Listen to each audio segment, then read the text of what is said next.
Hello everybody, it is Friday, September 29, 2017, and today I like to talk about the United State of the art, where I get to talk about some of the most prolific American artists, and this time I get to talk about one of my favorite, Andy Warhol. My name is Maxwell Yowzer, and let's get started. So yesterday I talked about the negative artist and what that means to me.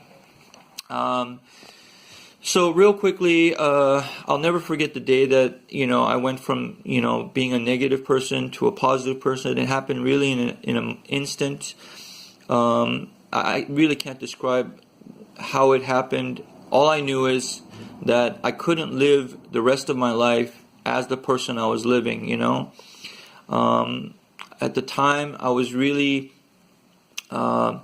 I felt like I didn't have control over my life. I felt that I let other people control me because I just wasn't strong enough to tell them, hey, look, you can't control my life, And so the epiphany came for me when I realized I had to forgive myself first, because I just wasn't strong enough, So, and then, first I had to forgive myself, and then I had to forgive them for controlling my life. So it was like a double forgiveness happening. So, and anyways, that's what happened for me. I hope that happens for you. That's all I want to say about the negative artist today, because I really want to get into something more positive, which is Andy Warhol. One of my favorite artists.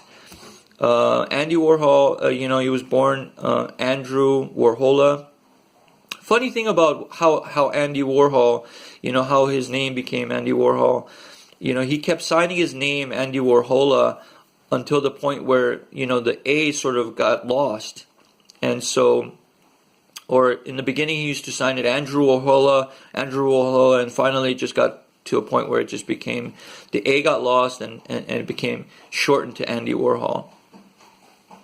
So that was also, something that was interesting, because I also have that experience where I've played with my signature so much that it's literally evolved to the signature as you see here. So if I showed you how my signature evolved to this point, you would be just in awe of how a signature, the evolution of a signature is. I should just do a video on the evolution of my signature, because it's just an epic, But anyways, I thought that was really cool. Another thing that was cool is how people used to call Andy sort of Raggedy Andy, because he would walk around with his artwork in a brown paper bag. And it was funny that he would actually, walk into interviews with that brown paper bag, and interviewers would be like, who is this kid, with this brown paper bag? And what he would do is he would pull out his artwork, and they would just be in awe, of his skill and talent, and they would just be like, oh, you're hired, That's another thing that I thought, I was similar to him, because I really enjoyed surprising people with my artwork. Another thing that I really liked about Andy Warhol was his sort of like ability to make friends and just be so open, and he was just such a approachable person, and I think it has a lot to do with the fact that he grew up sort of like with this self-consciousness that he didn't like his physiology. I was the same way growing up. I didn't like the color of my skin as well. He had this sort of pale skin, sort of, and very sensitive skin, and so his skin would flake and things like this, and he became very self-conscious that way. But he was just someone that had so much talent, and it was just amazing, like how much I identified with him that way. Another thing I loved about him was that he was already a successful sort of graphic artist in New York, one of the most highest paid graphic artists.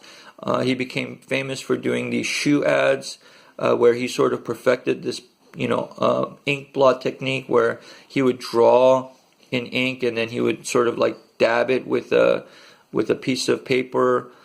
and create sort of this illusion of flow. I can't explain it. You have to actually see the artwork. And that was his own technique, and he became very successful doing that.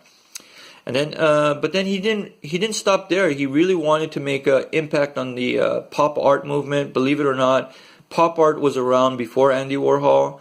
I think Andy Warhol really made pop art famous because what he was able to do with pop art was, you know, it was just revolutionary. I mean, for me, I think when he took celebrity and sort of repeated the images to the point where it started to die, you know, started to fade out, sort of, you know, saying that celebrity is, you know, meaningless.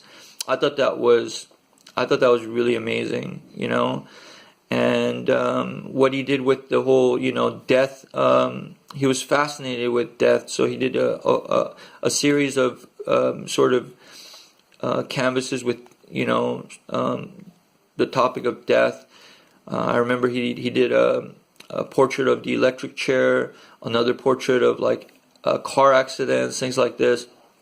I thought that was really impressive as well. It took him to another level.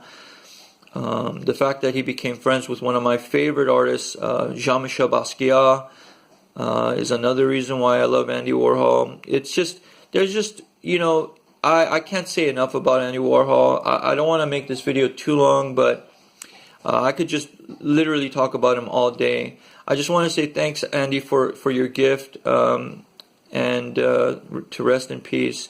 Thanks again for watching, you guys. I hope this video helped. I hope to see you next time. I'll probably do another video of Andy Warhol because it's just this video is not long enough. Thanks again for watching. I'll see you guys next time. Bye. Oh God, this is terrible. I think I'm gonna have to make another video. I gotta make another video. Looks like I'm gonna have to make another video. Gotta do another video.